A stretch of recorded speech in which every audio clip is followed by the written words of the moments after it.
All right. Hello, everybody, and welcome back to Aman's Unfiltered. Yet again, another exciting episode. Today, I have these two great individuals. I'm not going to take any time off myself to introduce them because I know I'm not going to do justice to the introduction. Firstly, it's too professional for me to go and read through a paper, so I'm going to let them introduce themselves. I have Susanna and Sneha on my show, and I've been after them for aeons. I'm going to say aeons, even though it's not been that long. But okay, I'm going to pass the mic straight to them and let them introduce themselves. And especially Susanna, what she does is amazing. And honestly, all you parents out there, you need to listen to this one. All right, here you go. Hi, Susanna. Hi, How are Aman. you? Hi, Sneha. How Hi, are you? Aman. I'm good. Okay, so everybody knows you. It's fine. Correct. No, nobody knows her. Correct. I'm here for her. Yeah, okay, please. perfect. Thank you. Yeah, so tell me, how are you and what do you do? I'm so excited to be here today. Thank you so much for know. this space. Of course. So I'm Susanna, and I've been living in Bangkok for the last 7 years. Wow. Yeah, and 6 of those years I've been working with families, specifically kids ages 4 to 12 and their moms and dads, to develop these most important skills in the early years, which are social and emotional intelligence skills. And I say skills because they're not personality traits. Right. Okay. So I'm the founder of EQ for Kids, which is a platform that creates, customized programs. So it's really meeting each child's developmental needs. And I specialize in emotional intelligence. And so I'm an EQ coach. Okay. So working with Sneha, is this the first time you've been introduced to our Thai Indian community? Absolutely not. No? Okay, that's great. I've worked with many Thai Indians, and I love it. Okay. Are you just saying that for the camera? No. She really has clients. She really No, does. I really do love it. I love you guys.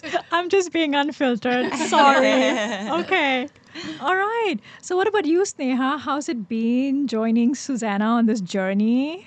Absolutely amazing. Right. Like you said earlier, Aman, when we were talking, parenting is all about learning. Yeah. In this journey with her, I realized that parenting, you have to learn, unlearn, and relearn. And what everything I knew, from friends, I know we're close, we're in the same society, and we have a great community among ourselves. Sometimes working with outside has really broadened my horizons. For example, things that I thought were really trivial, Right. but when you open up and you realize, hey, you're not alone in this. So working with her has been a beautiful experience. A lot of self-growth. Okay. A lot of self-growth. So with her, I work with Parent Connect Yeah. as a community. And when I actually asked her, she was doing EQ for Kids at that time. And when I actually asked her to come home and just talk me through what she does with my kids, that's when we started Parent Connect. So it is a community we've built to talk exactly what you are here today to ask. So we are familiar with some topics, but it is amazing when a group of parents, dads are included, by the way. It's not Yes. only for moms, okay? parents. All parents to come together, and we do education, we do child development, and we talk about these real issues that actually go on in parenting in today's world. So that is what I do with her. Okay. So now that you mentioned this, I'm going to expand on a question right there. Okay. So how you say dads are involved. Yeah. Okay. So are they really involved? You will be surprised. You might not see it in Parent Connect so much, but I can say in her line of work, Susanna, you have families, right? And dads are involved, right? Yes. Okay. That's amazing to hear. And Okay. there's always a ripple effect. Right. So, yes, it's mostly moms who do that emotional work. We know that, right? That mental load, that's invisible. They show up and they invest in their parenting and how they're raising their kids. But dads do too, in a different way. And there's always a ripple effect. When mom is there, she learns something new. She might be unlearning and relearning something, like Exactly. Sneha said. She takes it home and talks. And it's all coming from, conversation and connection. That's where we learn. And to answer your question, Aman, we did have dads show up at Parent Connect meetups. So yes, dads do come, but it's just a slow progress. So define this situation. Okay, explain the situation to me. So stay at home moms, right? We do a lot of work. It's still work, right? We are with our kids constantly. We are managing the schedules. We are managing their food. We are taking them out here, school pickup, drop off, extracurriculum classes. Like, and not just that. You're not just being a mother, you're being a wife. Like, oh, my husband's about to come back from dinner. What does he want to eat today? Yesterday he had that. Let's not repeat a meal and stuff. Then suddenly the dad walks in at the end of the day hours when he gets to see the kids. And then the daddies are the favorite parent because those 2 hours that they have with the kids is just playtime. It's daddy's time because there's no disciplining. Right? And then mommy becomes the bad person because, hey, it's like mommies are always doing the discipline because it's the mommies who are there. Yeah. And now what? Like, how are we going to change this perception towards our kids that we are not the enemy? Like, it's not, and sometimes we feel like it's not fair. Yeah. Yeah. Yeah. Right? Of course. Yeah. So, like, I get exhausted, man. And I'm like, why is Papa the favorite one? I'm with you all day. But then you know what I realize? I don't do the fun stuff. Yeah. Great awareness that you have. Right? I don't do the fun stuff. I'm always Yeah. doing the nagging stuff. I'm And the always doing the scheduling scheduling and the, stuff. like, pushing them out of the So door. obviously my kids are not Yeah. going to like me. Yeah. But I wonder, do you think everybody realizes this? I don't think people are as aware as you are right now. But yes, they feel it, right? Like the Yeah. dad comes home at the end of the day, gets to be the fun one and does the playing and the rough and tumble, which is actually very important for especially sons, fathers and sons to do. But where are you choosing to take on more? Where are you choosing not to ask for help and support? Right? Yeah. We have to make sure that we feel good about it, that we feel empowered as a parent, whichever role that you're playing, whether it's the disciplinarian or the nurturer or a combination of both, which is actually, that's where the magic is. Right. It's very interesting. And it's also about having these talks with your partner, husband at home continuously, no matter how annoying it can get. I know. I know. Especially with our husbands. Yeah. Okay. I was waiting know. for her to say that. So our husbands are not really our husbands. Our husbands are each other's husbands. They talk to them. So- they talk to each other quite a lot. You too? Yeah. Oh my God. Okay. Yeah. But point is communication is important. So you ask, are parents actually doing this? Well, they're not as aware, and it would not be aware. Well, men don't really understand the mental load until the mother explains it to them or communicates to them, right? For them, they're not biologically built that way.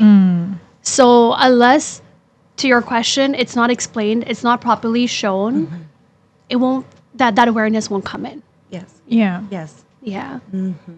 Because it's not generationally passed down. No, like it's not. mothering, right? No. Like Everything's just expected, right? expected. And there's no thankfulness here. No. There's no appreciation for No. what you do. Yeah. Which It's is your why- job. Yeah, Yes. it's just your duty. It's Your duty. Yes. Yeah. Which, we talked about this a lot this month Yeah. in our Parent Connect topic, which was patriarchy and how Yes. it shows up in parenting without us even realizing it. So the fact that we're already being aware and asking these questions like, am I happy with the role that I'm playing? Because this is actually a choice. It's not just your duty, Yeah. right? Just because society and the larger systems at play are designed that way and the work of the mother is Yeah. often undervalued, doesn't mean that you can't value yourself and say, I'm choosing this. Yeah. And then I'm letting go of that. So, how would you define the core principle of traditional parenting versus today's parenting, modern day age parenting? Ooh, a lot has changed and so rapidly from last generation to this generation. And the reason is because a lot of the science behind healthy attachment, behind child development, behind how our emotions develop in the early years has come out. And it's a really exciting time to be a parent, I think, but it's also harder than ever. And I think parents are feeling that weight, and they're feeling a lot of the guilt and shame that comes with, well, I'm not doing it the way my parents did, so I'm receiving a little bit of judgment or shame, maybe from the external family. Yeah. But I'm also trying this brand new thing that feels really hard, really intimidating, and confusing because Yeah. there's so much information out there on parenting nowadays. And not just only that, right? Like, okay, let's just say you have your grandparents come over and they see, like, their grandchild doing something bad. And very instinctively, they're like, stop it. But do we do that? And then we cringing inside, like, did you Yeah. just slap my child's hand? Yeah. But for them, it was normal because normal. we got this treatment off and on. Like, oi, eat your food, pang. Like, hey, why aren't you doing pang? Yeah. But now you're like, if you even mistakenly do it because you're so frustrated, you do this, you are in a 5-day long guilt trip trying to explain to yourself that, and trying to Yes. justify that what you did was right. But Yeah. then emotionally, you're like, what did I do? Was Yeah. I supposed to do it? Yeah. Or now do I need to go see someone and talk about it? Like, how do I tell my husband, like, I slapped his hand? Yeah. Things like that. Like, I think Yeah. a lot of families here go through that. Yes, of course. Because you see, Yeah. not a lot of us are lucky enough to have our own space yeah. with our children. Yeah. A lot of us still live with our in-laws, and some of our parents still live with us because, hey, it's old Yeah. age and stuff, right? Yeah. And then you're always having that constant bickering behind your Yeah. ear. Like, I used to do it like this. Why can't you do it like this? See, now the children are so, they're so Yeah. sensitive. They're so, like, not strong enough and things like that. And then, and here I'm like, just shut up. Like, let me do what I want to do. Things like that. Yeah. So it's very, very annoying Yeah. when that happens. Like, how do you move past these feelings? Of course, Aman, that's a lot. I think I'll leave this one to Sneha Yes, first, Sneha. and then I would love to share too. Yeah. Okay, so I know which angle you're coming from. Of course you do. And I get it. Of course she gets it. For me, sorry, this is very unfiltered, but for me, it took me a while. Right. It took me a very long while to first understand the implications and the impact that even a tiny slap like this would have. Right. First, obviously, you need to get your immediate family on board, which is in our case our husbands. Correct. Right? Right. They need to understand. Now, if you're living with in-laws, you would hope that the in-laws would understand by your husband explaining to their parents. Hope. Hope. Very strong The word is hope. Very big word. And the reason why I say that intentionally is because more often than not, the hope doesn't happen. Of course not. Being completely honest here, it doesn't Yeah. happen. So then you have to take it a next further. You have to talk. You show the science. You show the implications on child development. If you are a parent that's ready to go down that road, however, the mindset matters. If you feel, well, I grew up with this and I turned out fine, Right. I've heard that a lot. that is a very different mindset Because to have. initially, I grew up with that too. Exactly. Me too. Me too. Yeah. Yeah. And it makes sense. The natural instinct for you would be to justify, oh, I turned out fine. That Yeah. made maybe it toughened me up or made me stronger, Yeah. right? But it's not true. Because look at it. Did it really? Like, is that the method that actually built your strength? No, because now when I look back at it, sometimes I talk about it with my dad or with my mom, and I'm like, there is a little bit of this grudge that you have because you're like, remember the time that you said this, you did that? Like, you are not supposed to do it. Like, I'm not going to do that to my child. So it is a lingering Exactly. underlying trauma or underlying grudge or resilience that you have towards your parents. And then I channel that and realize, like, oh, I don't want my child to grow up feeling the way I am feeling. Yeah. Correct me if I'm wrong. No. Right? Absolutely. Yeah. Absolutely. But like I said, and like she said, it's the awareness that you already have, Mm. which most of us, whether in our society or not, we also have expats in Parent Connect. So it's not only to one society. The That's mostly awareness, expats, actually. yeah, the awareness has to come in. Yeah. That mindset is very important to have. And then you take the stance with your husband, if possible, that this is the way moving forward. And if explaining to extended families, like you said, whether it's our parents or grandparents, doesn't work, then boundaries come into play, which is a whole different chapter of like how to set boundaries. Yeah. Like expanding on that, right? Just give me another 5 minutes on this topic. Yeah. Because a lot of people have asked me about it also. When your in laws or even your parents, maternal parents, right? Like they're like, they don't understand our way of doing it. And they don't want to budge. They don't want to move away from how they have done it. Yeah. Right? And they're going to continue doing that to our children. But then we have a different way of doing it. Doesn't that confuse the child tremendously? Because as a grandparent, they are an adult figure of the house. Sure. You know, Yeah. so how do we make kids understand this and differentiate from right or wrong? Because it's so confusing. Imagine I'm telling my child that your grandparent is wrong, I am right. And then they iterate that back to the grandparent. Who's in trouble? I'm in trouble. Gets complicated. It's complicated, those right? dynamics. Yeah, and it is confusing for the child in some regard, but Yeah. that's why it's so important for you to have that relationship with your child, that they know you're their safe space. Yeah. And you are their leader, and you're emotional leader for them. You know, you're their primary attachment figure. And so that's where they're actually going to learn these skills from. Yeah. Right? And we can't control other people. We can't control our child's behavior. We can't control our parents' behavior. Absolutely. But what we can do is advocate for what's right. Yeah. And what we were talking about before, that instinctual slap on the wrist. Right. What does that do to a child? What are they learning? I would love parents to sit with that. What do children learn, you know, when they're having a hard time and they're upset, they're angry, they're, you know, acting out maybe?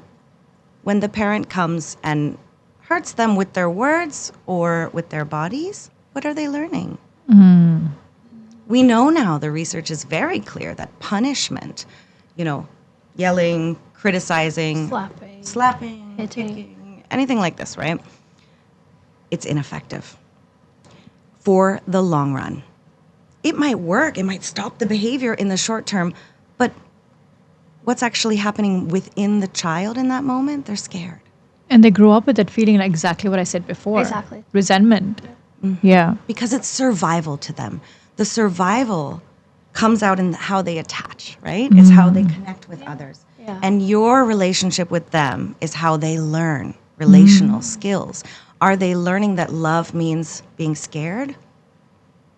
Or what are they learning about love? What are they learning about themselves and the world and the relationships that they're going to be in for the long run? Parenting is not a short sprint, right? It's No. a It's a marathon. Yeah. So we need to think about what they're learning for the long run. Yeah, because they're going to grow up knowing that the association behind certain words, behind certain like actions. Yeah. And then, you know, that there are times where you want to end that cycle. Yeah. Yeah. It's a lot to think about in the long run. Yeah. And I think that word that you used before, instinctual, for those kind of reactions. So where is it coming from within you as a parent? You know? Yeah. That's what we have to sit with and really get curious about it, not judge ourselves, because we're learning something new. We're still learning. Like, I think I know. I'm still learning. Me too. Yeah. Constantly. Because these Yes. kids come back from school with Yeah. new things all the time. Even Yeah. all this skibbity sus and all of this. And now, like, you know, that's just one example of what we have 6, 7. to Yeah, all the 6, 7. Like you're just trying to make sense of make everything, sense of right? everything. Yeah. And then sometimes I look at these generation below us, and you know, and I'm like, I think we're going to be the best generation that ever lived or walked this earth. Let's I hope. agree. It's something like 70% of millennial parents nowadays are doing the work. They're healing Yeah. their own childhood trauma think while we raising should their just- kids. Wow. But it's not easy. It's not. It's not easy, and it can get a lot of information out there, right? Yeah. I kind of wanted to hear your perspective about how do you hold those boundaries, like with your elders, right? Because I know respect and authority is something very important in your Yeah. culture. So, since the viewers probably are Thai Indian, right, Aman? to our society. So this might have to be customized approach. Of course, it's very personal. Yeah. Totally unfiltered, but customized approach. Okay. In our Indian culture, elders have a lot of respect. Okay. And that is beautiful. I am not saying we should not respect our elders. We should. Definitely should. However, at the same time, I don't blame any of them, my parents included, because they didn't know better. Correct. Yes. Whether it's my in laws, my parents, my aunts, my uncles, they didn't know better. So, again, holding boundaries comes from a space where I have to really treat them like I'm a child, like I'm teaching. They didn't know all these things when they were growing up. Having that really dreadful conversations is a lot of mental work. For sure. But it's Yeah. done. It needs to be done. The choice of words, the way you phrase it, Yes. the way they are not going to feel bad. Again, you are emotionally tired. Exactly. You're already tired before the conversation. because you've already put this in a loop in your head. So I know Yes. exactly where I you're know. coming from. Yeah. But that's why for the parents listening, I want to give a little bit of like a structure or a script that Right. you could go for. So we right, did when you're this, emotionally like overwhelmed. we did this in our content for Parent Connect. Yes, we did. We actually modeled sitting down, whether it's, let's say, my mom. A lot of things she did, I needed to tell her, like, I'm not doing it with my sons. I sat down with her. I literally showed research in front of her. Now, back then and now, sometimes research doesn't mean anything. Then I went into the feelings of what Vivan had when something was said or done. Like, for example, something was said to him and he's very close to his father. And when his father is not around, he gets a little anxious. And someone must have told him that you don't need Papa. I'm here to take care of you. Or Papa is gone for work. And it kind of hit him in ways that even I did not expect that it would hit him. But you see, to a child, his father is his everything. Everything. And then you're breaking And when that. someone, a close family member, comes to say that you don't need Papa right now, I'm here, right? Like, Papa grew up with me, like, I know Papa. To him, you just tore his world apart. So at night, he couldn't sleep. And when he couldn't sleep and he was throwing tantrums, our elders would say he's stubborn. But it took me a very long time to realize, why was he being stubborn? He didn't get to talk to her Prem. He didn't get to talk to his father before sleeping at night, and literally that's all he wanted to do. But that took me a very long time to explain it to the elders, to even people like the nanny, even because sometimes even nannies don't understand what's going on. So it's like that boundaries has to be set. Next time he does like this, he's asking for his father, you call his father. No matter if you're the person in authority, no matter if you're elder, you have to understand, to him, his father is his world. How do you feel about that? Honestly, when I met her the first time, like shit. Because I am the one doing everything. Like Exactly. you said, you're managing the schedules. You're making sure they're in good health. You're making sure they have a good day in school. You're the mom that goes pick them up. Like shit. But working with her has made me realize it's not personal. I used to take it personally. And it was hurtful. There were days I used to cry, even to her Prem, like, it's not fair. I used to say, it's not fair. Like, why are you getting the credit? And I am doing all the labor work. I'm doing the mental work too, The emotional work the too. emotional work. But again, there's a science behind it, which I didn't know until I was working with her. She showed me the science. She said, it's not personal. You have to understand it's their developmental age that they're going through. This too, when they grow, it will phase out. And it's very, in fact, to all the viewers, if you have a son, it's very healthy for them to look up to their father. It's good biologically and developmentally in the long run. Really? That's what Oh. she taught me. Yeah. Absolutely, because that's the model of how to be a man in the world. Interesting, you would say that because you know how we grow up saying that daughters are daddy's little girl, the sons are mama's boy, and stuff like that. So everybody grew up with that. But it's more about like their identity, how they identify with what it's like to be a boy. man And or a like, boy. oh, daddy's more similar to me. So they would compare themselves to daddy and they would look to him as a role model for sure.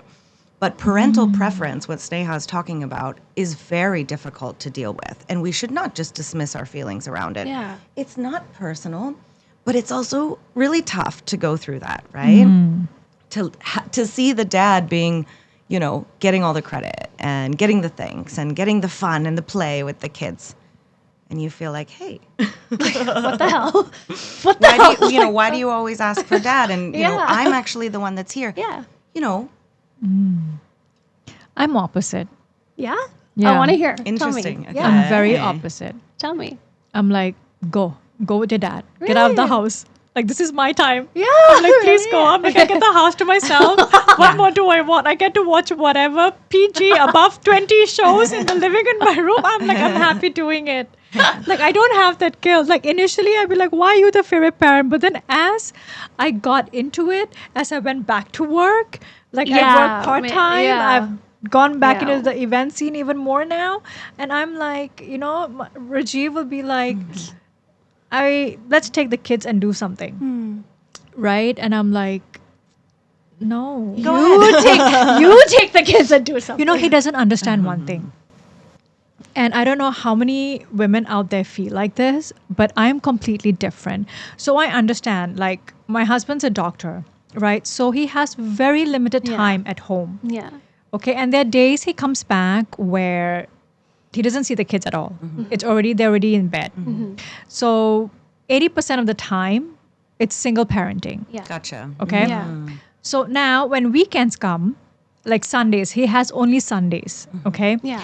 And he wants to take the kids to go Harborland. He wants to take the kids to go here and there. And I'm like, I'm fucking exhausted. No, that's true. That's valid. I don't want to go. Yeah. He's like, no, but I've promised the kids I want to take them to the water park and all. And I'm like, no, that's more work for me. I have to take them out, go shower them, go wash their hair, then come back, wet start clothes. calculating, And right? I'm Yeah, you start calculating. calculating already. I'm like, no, but it's more work for Yeah. me. I'm Yeah. like, if it's your Sunday, what about my Sunday? yeah, that's true. My ideal Sunday is staying home on the sofa, not moving my bum. Yeah.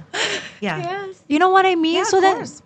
then you have this as well. Yeah. And then now I have to switch how it is, because then my kids are not going to understand what it's like being a family, because it's either mom and the kids or dad and the kids. Oh. So no, that's what runs in my head. I'm like, oh, the very first like Sunday meal, like everybody has the family morning for yeah. family day, right? Yeah, yeah. Let's go out for pancakes. Let's go Yeah. out for lunch. Let's have a family day out. Yeah.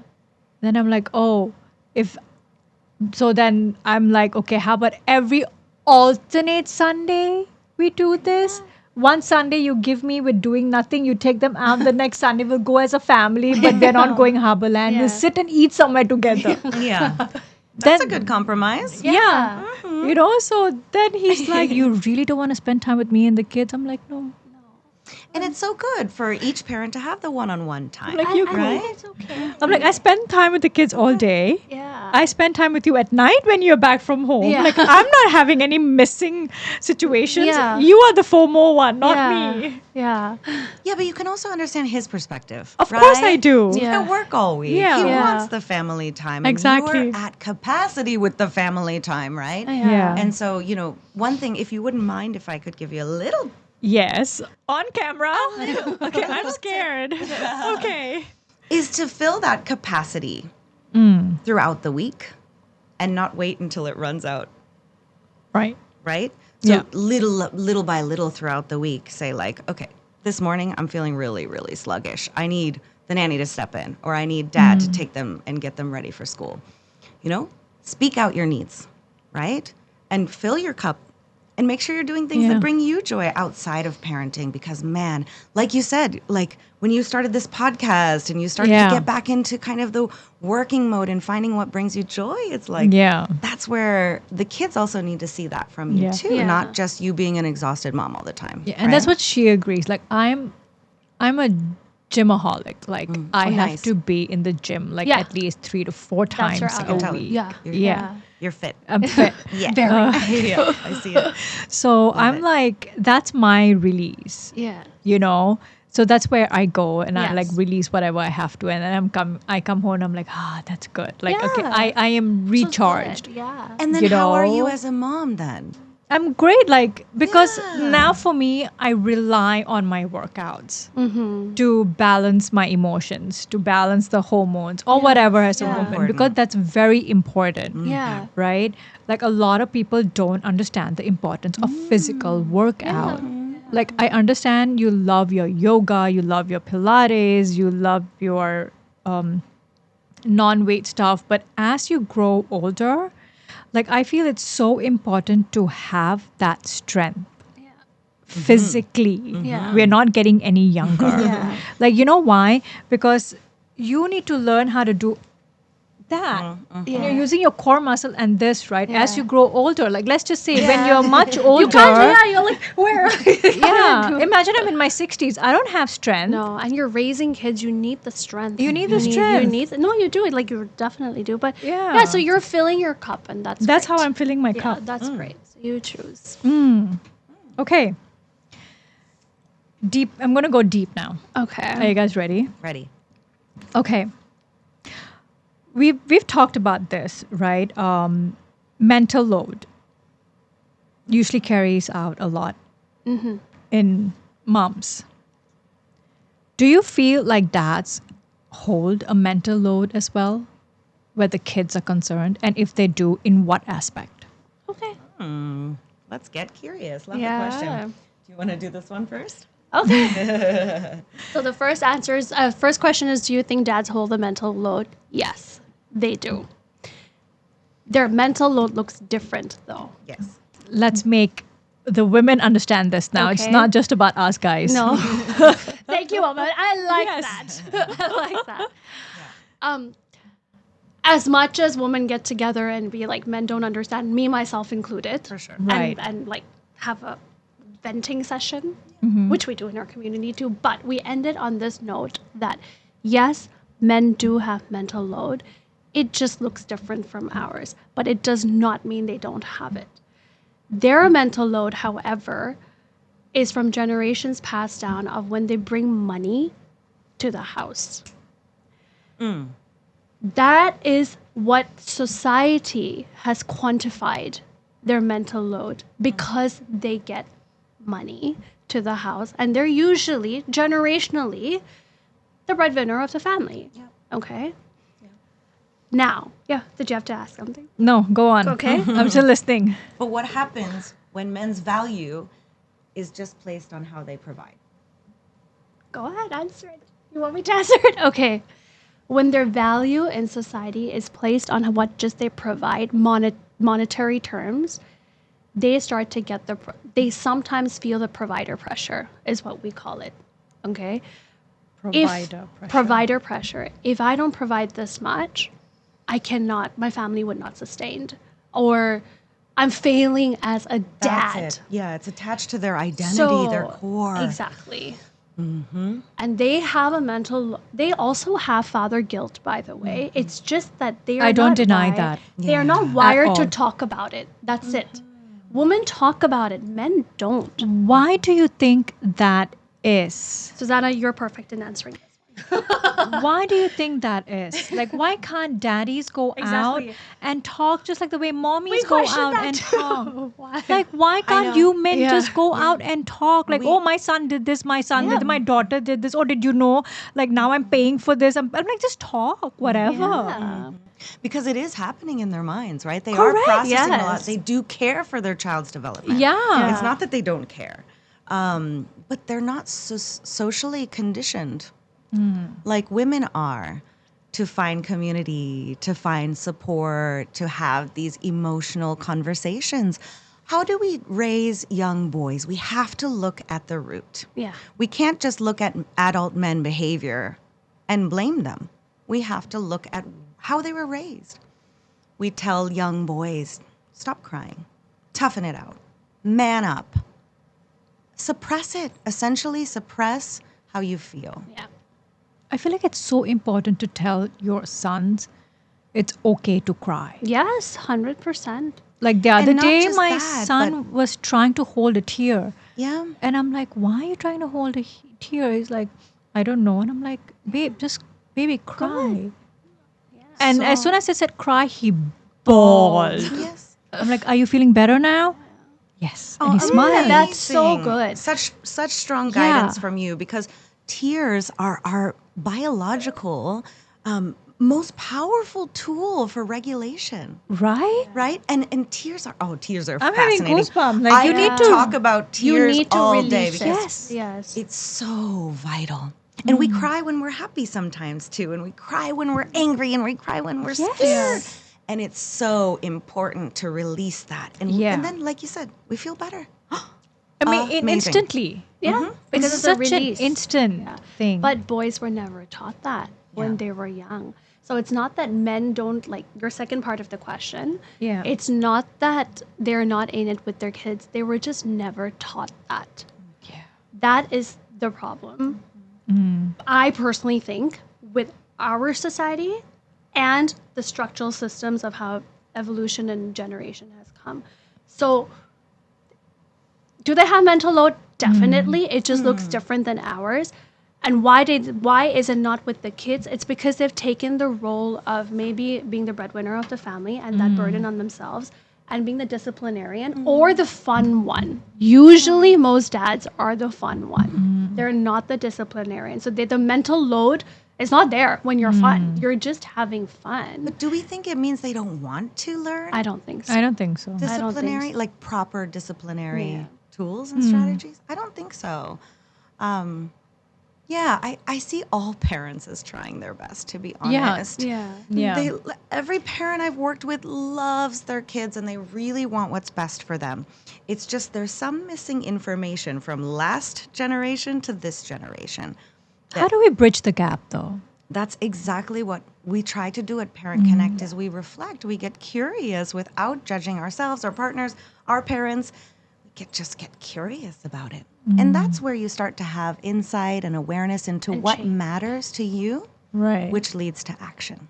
I have a proposition for you guys. Can you hold an evening session?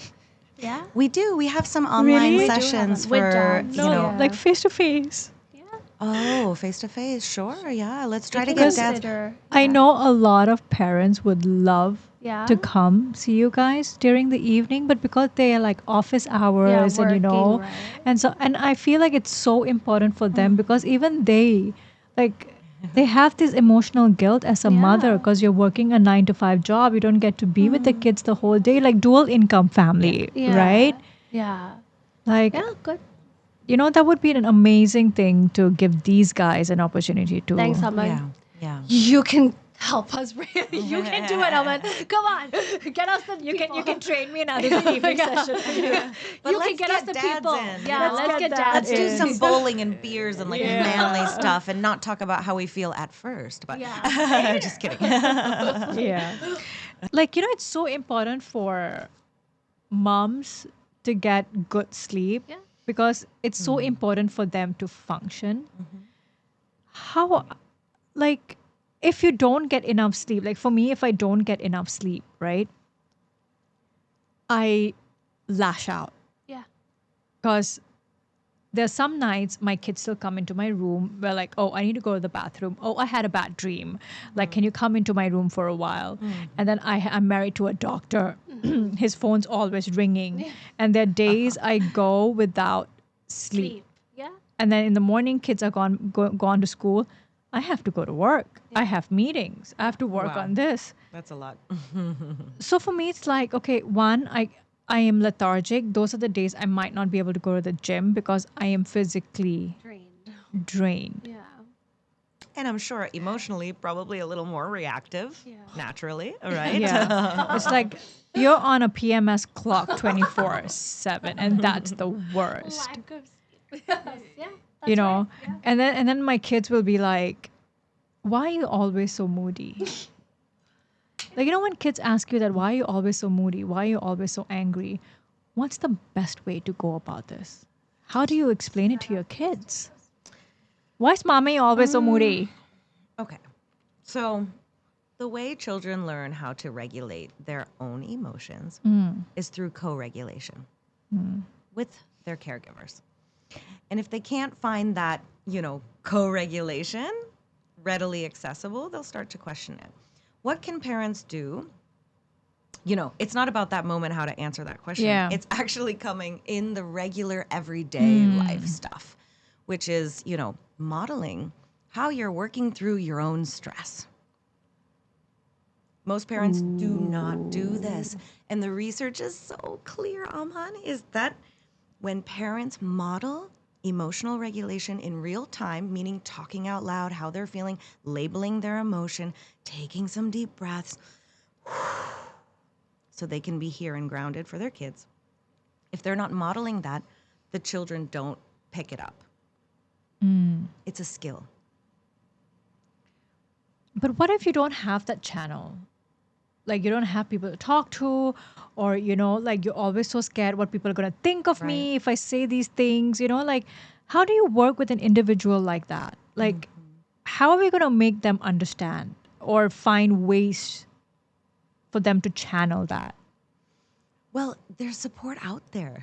You know what I mean? Like we started that community to help parents not feel so alone in trying to raise kids in a different way, right? And I think you asked before, like support is so important, right? Yeah. Whether it's a private coach, whether it's a therapist, Yeah. we all need support with this, and there's Yes. absolutely nothing wrong. If your Correct. child needs support, or if you need support, like these are things that we're trying to do differently. Right? We grew up in a generation where all of this was so taboo, Yeah, absolutely. right? Like they didn't know what was depression. They just thought that it was whatever. Like you drink a cup of tea and you're done. Like there's no such thing as depression. There's no talking out your feelings, right? But now today it's like it's all about talking about your feelings. It's like a complete opposite. There's no in between. It's either you have, correct me if I'm wrong, right? Like because either you have that generation where you're fine, you're not depressed. Like just go to your room and think about it, come back out, you're gonna be fine. Right? There was no like go talk to a therapist, come let me go pay for your session and all. They didn't believe in that. But now we are like, oh, we need to talk, we need to take a child to this, we need to and then you have like that constant, like the generation above, like we never did all this nonsense, you are like making your child weak, you are weak, things like that. And then you're like, okay, so it's either that or it's either that, like what's the in between? Yeah. So the pendulum has swung way far in the other direction with Yeah. modern parenting. And I see what you're saying there. I think you asked me about this before, right? I don't think I answered it fully. So there's nothing wrong with traditional parenting. And Yeah. there's nothing wrong with modern parenting. We have to pick and choose what works based on our value systems, what we care about, what's important to you as a parent. And that's why curiosity and awareness is so, so vital, right? Do you care about adventure in your family? Or do you care more about safety? You'll respond in a different way then, right? Do you care more about, do you want kind and empathetic children? What does that look like? How do we build, right, those value systems? Because if they're not being taught, they're not being internalized. If it's not mentioned, it's not managed. So we need to talk about it. Yes. And that's why I love this platform that you've made. And I Thank love you. the fact that we've created a community so parents feel less alone talking through these things. People just need to normalize talking. I know. Like, Exactly. They just have to gossip is not normalize. talking. No, gossip Yes. is not Real talking. conversation. And like bringing to her point, I mean, I think it's a very good point you brought up in your question, because with the pendulum going the other Yeah. way, you've got terms like gentle parenting, Yeah. passive parenting, Conscious parenting, positive parenting. and my God, there are so many frames. Like, what kind of Can we parent? just stick to parenting? It's just one word, parenting. That does not have to have any psychological label in front of parenting. And I get what you mean, and it's frustrating. What is all these random words people are coming with? I need validation. I need this. I'm a like that kind of a parent, that kind of a parent. I'm like, You're just a it's- parent. You're It's just a one word. parent. Leave it at that, please. And I love the way you did that because even amongst us when we do research, we really have to break it down. What is like gentle parent, conscious parent? It's a lot. So imagine us being confusing. parents already and then we're already overwhelmed. And I love it. Leave it at just parenting. And just like know what your values are as that parent. The middle ground you asked for, right? It comes down to knowing what you want for your family. And that's Yes. it. Then the pendulum goes that side or this Yeah, side. because not every family has the same values. Correct. Correct. You Exactly. and I didn't grow up in the same environment. You and I didn't grow up with the same Exactly. values. You know, like, it. hey, we're not going to parent the same style. Don't compare. Yeah. Don't compare. That's the magic Yeah. word. Yeah. Comparison is a trap. We know It this, is you such know, for ourselves, for our kids. And so, you know, yeah, these are really confusing terms out there. But what is the middle ground? It actually, you know, it's really tricky because we were never actually given the middle ground when we were growing up because our parents didn't know any better. They didn't have that kind of grounded, you know, Yeah. approach. It was either fear-based and control, shame, a lot of shame, right? Or it was too permissive, hands off, let loose. Do whatever you want. You'll be fine. Yeah. So how do we find that grounded middle Yeah. space, right? How? In parenting. We have to understand, first of all, the child's development and what they need at any given moment, which it's hard because it's changing all the time. But what's true for all kids is that their relationship with their parent is survival, that connection. So we can't miss out on that connection. That string of love, even when you're upset with each other, even when you're arguing, it has to remain intact. So we have to keep that connection. Okay? How do we deal with misbehavior? Like, you know, all of this. It depends how we label it. So we need to be really mindful that we're not labeling our kids as naughty, as manipulative, as bad when they're struggling. They're going through a hard time. And yes, validation matters. Validation, safety. That's safety to their brain, right? It's that connection, right? Because if they're in their emotional state, the amygdala is on fire. It's an alarm for their body, fight, flight, freeze, right? And all sorts of behavior will come from that. But if we label the child, their character, who they are, as naughty and internalize bad, it. that will become internalized. Lots of things. But So- I don't think anybody uses that anyways Oh, you'll be anymore. surprised. Really? Oh, you'll be surprised. I hear labels all All the the time time. Oh my put on God. kids, You'll all be the time. surprised. And so, first of all, we need to not do that. We need to reframe the label, right? They're not naughty. They're having a hard time. It's just kids being kids. And they don't have the skills to regulate their emotions yet. At all. No, because their prefrontal cortex, the thinking part Wait of their till they brain, hit puberty. Good luck. it's not going to be crazy. developed until after puberty, actually. Yeah. Oh In- my God. So Yeah. even until age 25, I their am prefrontal scared. cortex is not developed. Good luck. So how in the world do we expect kids to regulate their own emotions when we don't even do that? And we shame them for not having the very skills that we should be teaching them. It's a lot to think about, but the middle ground actually starts from what we do at home. Absolutely. Yeah. Everything comes from From what within your your- four walls Exactly. that you are constantly in. Yep. Always. Yeah. That's your base. That's your values. That's Even if you live with extended family, Yeah. even if other people are giving input, I wanted to say that earlier as well. Yeah. Like we gave a little bit of a framework for how to keep your boundaries. Think about the systems, right? The child's internal world, that microsystem between mom, dad, and child, and maybe sibling, that is what they're going to learn most from. The external systems, the school systems, patriarchal systems, societal, cultural, those are less impactful in early childhood than the attachment. There's a lot of science behind it. Look into the science of attachment. Fascinating. You know, there were times my husband used to tell me, like, there's so much good feedback about the kids in school. They're like this, they're like that. Like, I don't see it at home. I said, because home is their own home, it's their safe space.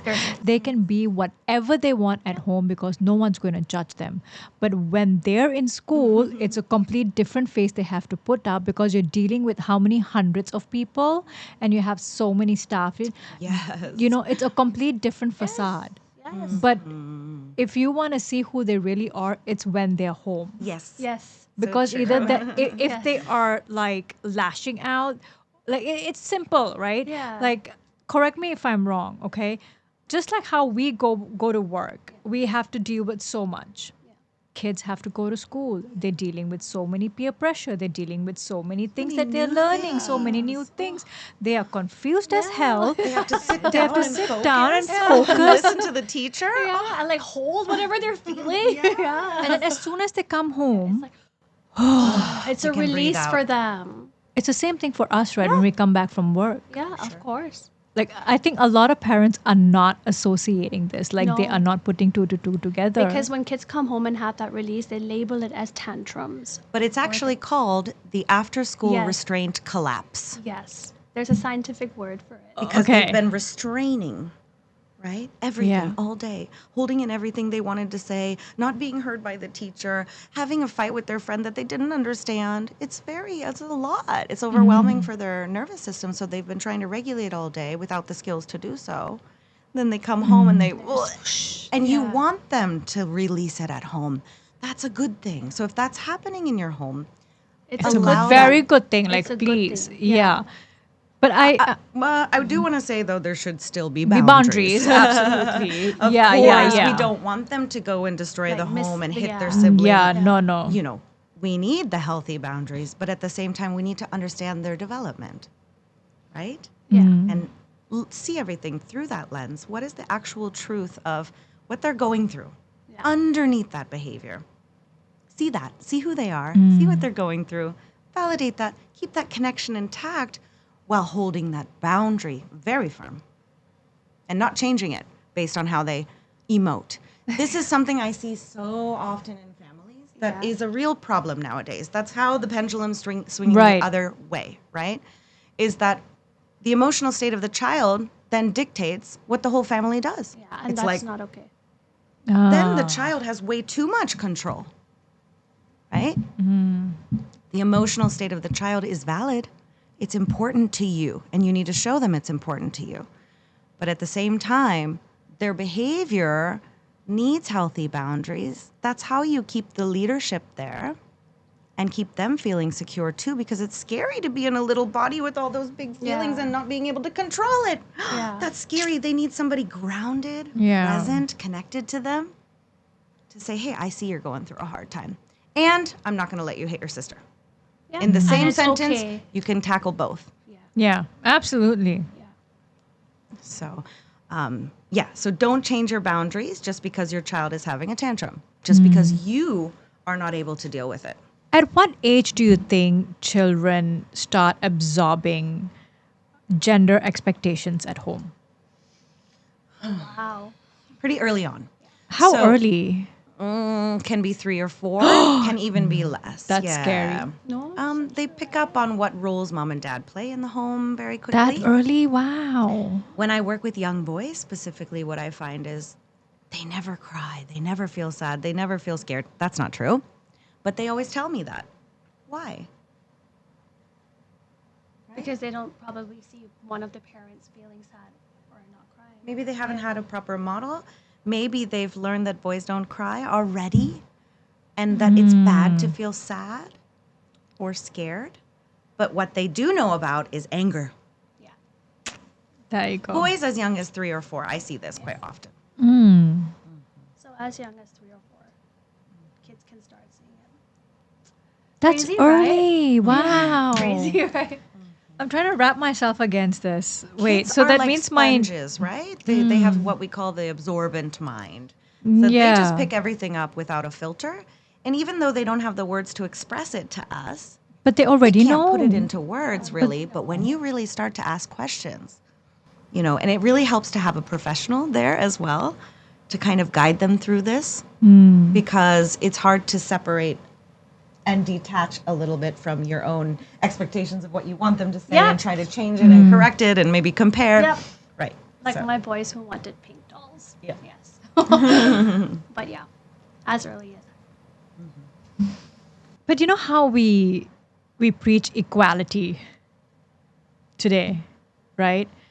And in our generation, the millennial generation, we are still not 100% there yet. Where equality, do you agree? agree. Yeah, because we are still a generation that's passed down from a generation that Agree. men are doing this, women are doing this. This is our job and all, Yes. right? Yes. So now, Yes. as millennials, we are dealing with this term equality.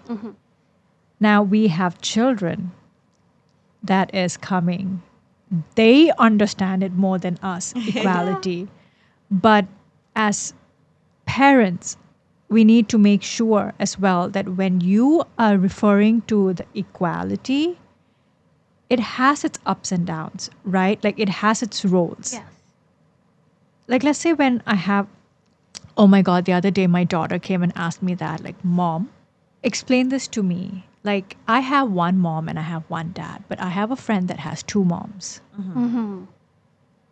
How like, and I'm looking at her and Great I'm like, question. that's a very good question. I was like, Anika, why don't you go? Like, luckily, it was like just as soon as she came back from school. So Okay. I had an excuse to excuse myself. I was like, okay, how about you go get yourself freshened up and shower, and then we'll look into that. Yes. And I'm like, ChatGPT, my daughter just asked me that question. Like, how the hell do I answer this question? Right? And that's very valid. It's so valid because at that moment you're like, I what- can't yeah, call anybody. yeah, I can't call my mom and ask this question. No, She'd be like, like I'm like, ChatGPT, answer this question. Then I had to be like, oh, okay, fair enough. Yep. yeah, like it just comes in. I think. No, I think taking a step back and also it's okay to not know everything, by the Yeah. way. Yeah. It's okay to tell your kids when you But don't it's know sad something too. because when It's I okay. don't know, my kids are like, ask ChatGPT. I'm like, I shouldn't have to ask ChatGPT. Well, that's why it can be helpful to have like some support or some community to kind of think through these things outside of the moment so you're ready to answer it. But yeah, it's always okay to say, I'm not really sure and I'd love to know your perspective.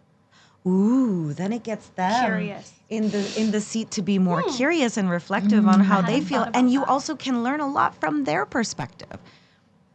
So we as parents, think you need to have all the answers. You think you need to have all the right conversations prepped and you need to respond in the perfect way. There are no No, perfect there's no parents. It's all trial and error. Yeah. And everyone is learning. Yeah. Right? Like we Yeah. said at the very beginning. So if you are an intentional, mindful parent who wants to raise kids to be emotionally strong and resilient, you just need to find that strength within yourself, ask the right questions, find the support. You don't need to be perfect. And you can show up as not perfect for your kids too. That's actually great modeling to be like, I'm not really sure about that. That's an awesome question. I'm going to take 5 minutes to think about that for myself. Why don't you think about it and let's talk about it? What a great opportunity Yeah. to grow as a person in your parenting. Because I'm so unfiltered, right? The first thing that would come into my mind, I'm like, yeah, they're lesbians. I mean, of course they have two moms. Then I'd be like, no. Exactly. Like, Wait. you like, have to yeah. think. I'm like, hold on, take a step back. Like, we cannot say that. And then I'm like, but why can't we say that? Yeah. Yeah. Like things like that, right? Like, why can't I just say they're lesbians? I mean, everyone, the LGBTQ and LGBTQ plus community, we are, yeah. it's out there now. It is out there. It's everybody has They will accepted be it. It's exposed to it. open. They are Yes. going to be exposed to it, Yes. right? Yeah. Like they have like Anika has a lot of like uncles who are my friends that are gay. And they're going to eventually see these Yeah. people in her life with the same gender. Yeah. Yeah. So I'm like, okay, go shower. We'll continue talking. Yeah. Like you have sweaty, smelly feet. Go. Then I go and then chat GPT. Yeah. Like like I this think is though, what Aman, I you mean. answered your own question though.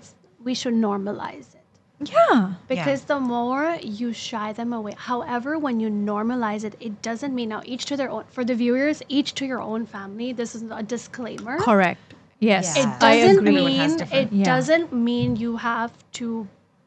If you have certain hesitations of your child going in that pendulum that you are not ready for, that's a different conversation to have. But it does not mean to stop their curiosity. You need to normalize it. You need to talk about it. But as a family, what your values are, how you teach them, religion or not, things like that, how you want to guide them into a particular, that is a disclaimer to all the viewers, that it depends on your own family. But one thing we are in alignment, I think all three of us, normalize the conversation. Yeah. Absolutely. Normalize it. Yeah. Don't shut down the conversation. It's a Yeah. great question. Yeah. Right? Yeah. And then you can learn from each other. And it's okay Yeah. to stumble a little bit. If you feel a bit awkward about it, it's okay. Mm. Yeah. It's okay if you feel a bit awkward about it. But don't shut down the conversation, right? Yeah. Yeah. Brilliant. Hmm. Do you guys have anything else you want to add for Do you have more questions that are unfiltered? do like but we are okay. Let's do it one more. Because you have a lot of unfiltered questions, Aman. I know it. Okay. I was going to say one thing before. Yeah. Okay. Don't use ChatGPT or AI as your therapist. Please don't. No. I know a lot of people are doing that Yeah. now, and that will never ever replace the human connection. Everything is so AI I know. generated. There's no like humanness yeah, even now anymore. when you call There True still Move, is. We just have to make Make the it spaces space for for it. it. like even when I call Like True this. Move, Mali. Yeah. Like Yeah, just Mali, like the Mali, button. right? The automated voice bot, the AI lady that answers. I'm Yeah. like, I don't want you. I want Yeah. a person. I want the real person. But that's where the world is changing. You know, my partner's in the AI field, and he's also Indian, Wow. interestingly enough. And my theory is that the more AI becomes, in our hands, in everything that we do, the more EQ will be necessary. I think so too. Because it will never replace our need for, we're tribal at the end of the day. We need villages, we need communities, Yeah. we need connection. Yeah. That's what we're wired to do. Yeah. And that's why it's so, so important for the kids as well. All right. Last question. I've lost my question. There's Okay. so much, that's why. Does financial contribution automatically excuse someone from household emotional labor? Oh, that's hard. No. No? Okay. No. Elaborate. So I want people to know. So it's really important for the child to have both parents on the same page about how they respond to their emotions and behavior, which is a different response, like we talked about before, right? But mom and dad need to be on the same page. What if we are not? Hire me. No, I'm just kidding. Find someone who can help you get on the same page. And Yeah. where does it begin, just as a tip, is to have conversations regularly outside of the moment with the kids, outside of the emotions, where you sit down, what are we raising our kids? What kind of kids are we raising? What are our value systems? And how does that translate into what behaviors are a non-negotiable in our home versus a negotiable? So that's really the first step. It's also really important to understand your own triggers, but that's on the side. On the That's side. personal work. Yeah. Right? So find a therapist, work on that, heal yourself, come together as mom and dad knowing like we're on the same team. Even if we have a different idea of how to raise kids, we might play different roles, which is okay, by the way. It's okay to pick and choose your roles to play. But the role of both parents is to raise their child with a firm boundaries with behavior and a strong connection. Right. So how you do that, that's up to you, right? I think that is the difference between traditional and modern parenting. Yeah. Actually, they both have a similar goal. It's the middle ground, right? That's the most important. What is a similar goal here? If we're just talking about parenting, right? Yeah. To raise your child with connection and to stay grounded for them. The goal is still to raise your child. Sorry, the goal is still. Yeah. It's about developing a child with character, Yeah. right? Their character. And having a system, a value system in Yeah. your family. So those goals are actually the same. It's just the delivery that's changed now. And why has it changed? Because there's a lot more research now on child development, right? So, Before the information would come on a horse speed. Yes. No, yeah, cow speed, horse speed, then became a train, and now it's like Now it's like helicopter speed, missiles, airplane bullets speed, now like everywhere. And I'm like, is. Yeah. Exactly. And to add to Everyone's that, feeling like it. in a personal, being a mom of with a husband and 2 boys, to add to that, oh my the God, answer is you're a mom of 3 boys. 2 boys, 3, my husband included. Oh, goodness. 3 boys. 3 boys. So to that question, the straightforward answer is no. But traditionally, our parents and the answer would be yes, it's different. Because again, society, we never ask the right questions, Aman. This is the right question for this generation. Absolutely. But they did not ask this question in the past generation. That's why the answers were never, that's why the mind never But went they were there. never allowed to question right. their parents' Correct. ways. It was just that, Correct. okay, they know best, just listen to them. Correct. Right? That's how we grew up. Correct. Today, like parents, like kids, they're allowed to ask questions. Correct. And I'm like, in my mind, I'm like, shut up. I'm like, I don't want to answer that Answer question, but anymore. I have to answer because I am parenting. Yes, you are. Hashtag. Hashtag. But there's some days I want to be my mother, and I'm like, I don't want to answer it, and it's fine. just because. Remember how our parents used to say, like, Just because I said I so. said so. Yeah. Just because I said so. Just do I it. heard that Just too. because I Yeah, said so. That's not even a cultural thing. Yes, That's just, It is like that. Yep. it is like that. Just But because I said so. You know, they really didn't have the information we course do they nowadays. didn't. They Exactly. really didn't. So, No. Okay, I'm Yeah. going to part this episode with one question. Tell me. If every parent listening today changed just one thing at home, today or tomorrow, what should it be? Ooh. Wow. I think, I want individual answers. Yeah, let her go first. Okay. Yeah, go first. Yeah. yeah, this is a great question. I love this question. Very good question, Aman. I think taking accountability for Right. your own version of emotional leadership in the home. That goes for moms and dads. Right. Take accountability. If you mess up, you know what?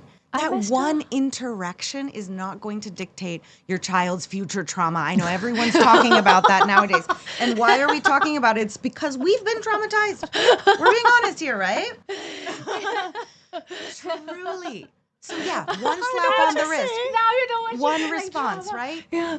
It's not going to dictate your child's future character and success and Correct. happiness. So stop putting that much pressure on yourself. You're not perfect. You are human. But take accountability. Yeah. Yeah. And what does that look like? We talk about it all the time, Sneha. Yeah. What's the 2 R's? Repair and rupture and repair. Absolutely. There are ruptures in healthy relationships. There are. We disagree, right? We're different people. That's Yeah. okay. So the rupture happens. What do you do after?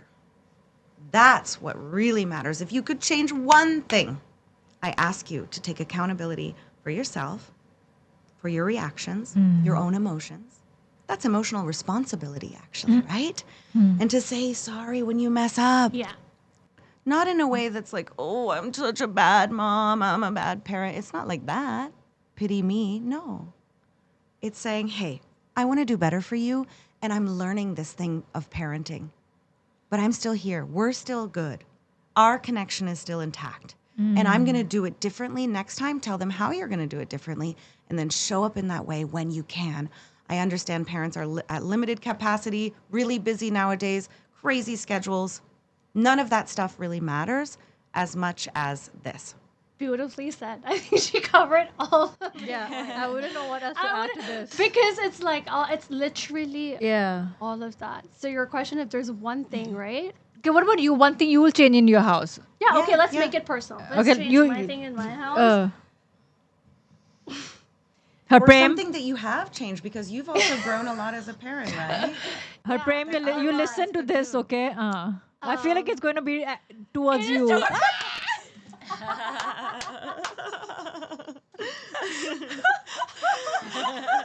I love how we're having so much fun. Even in deep conversations, we can have have fun, guys. We can have fun. Her brain's gonna kill me because you're gonna attack her frame. be more I'm gonna attack Regine. Okay, go. I'm dying to hear this. My God, if there's one thing I would change in my house is communicating my needs from day one, which I did not do. And because I did not do, there was mountains of mom guilt and shame over me because I reacted. I didn't respond. And where her brain comes in is that I thought he should have known better. He should see the invisible load, or he should see that when I gave birth, what I'm going through. So my ask for the viewers this time is communicate.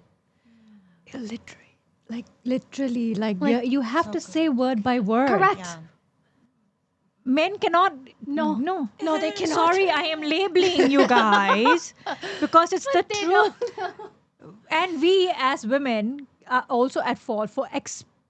Exactly. Yeah. We have That's to take the word. accountability that Own we're your also at expectations. Yes. That is the worst thing you can do to any human being is to have expectation. expected. Remember, I used to have this not conversation with you, communicate it. Sneha. Correct. Drop the expectations. Yeah. You will be far more Yeah.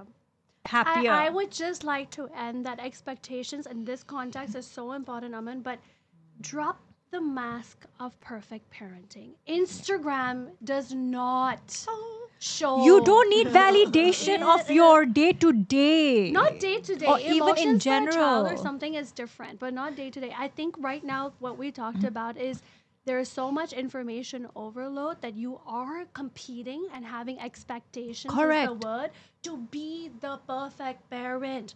But you don't need to be a perfect parent. You need to be a present parent. Oof. It's very Present. different. I got the chills. Yeah, don't know. That is Look at something. this. I am having It's not even that cold. I'm goosebumps. just chilly. No, just That is something Yeah. I would advise. One thing to change is stop aiming for perfection. Be present in the moment.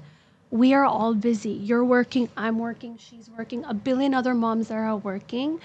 But with AI in, with social media in, the presentness, the connection she's talking about is diluted.